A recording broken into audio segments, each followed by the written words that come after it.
I'm Christopher Ronneberg with the Norwegian newspaper Aftenposten. A question for, or two questions for Ms. Bartlett here.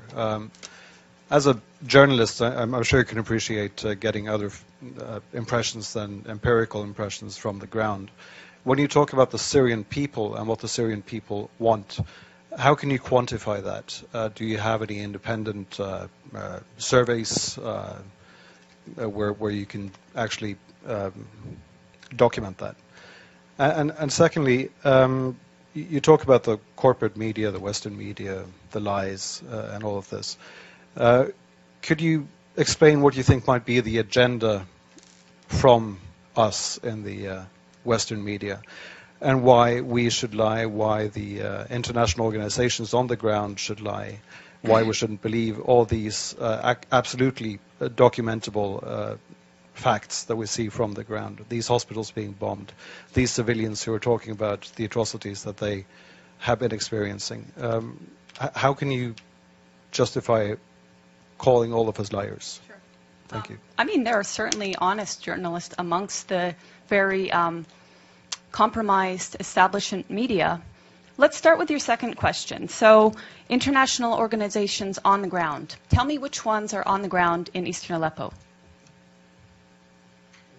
Yeah, okay, I'll tell you, there are none. There are none. These organizations are relying on the Syrian Observatory for Human Rights, which is based in Coventry, UK, and which is one man. They're relying on compromised groups like the White Helmets, which, let's talk about the White Helmets. The White Helmets were founded in 2013 by a British ex-military officer. They have been funded to the tune of $100 million by the US, UK, and Europe, and other states.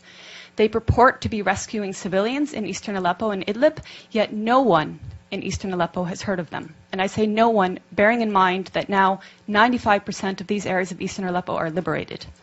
The White Helmets purport to be neutral, yet they can be found carrying guns and standing on the dead bodies of Syrian soldiers.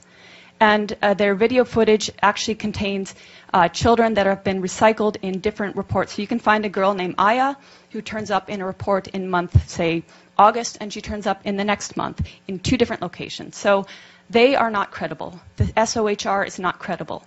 Unnamed activists are not credible. Once or twice, maybe, but every time, not credible. So your sources on the ground, you don't have them. As for your agenda, not your, but the agenda of some corporate media, it is the agenda of regime change. How can the New York Times, I was reading it this morning, or how can Democracy Now!, which I was reading the other day, maintain until this day that this is a civil war in Syria? How can they maintain until this day that that the protests were unarmed and nonviolent until, say, 2012? That is absolutely not true. How can they maintain that the Syrian government is attacking civilians in Aleppo when every person that's coming out of these areas occupied by terrorists is saying the opposite?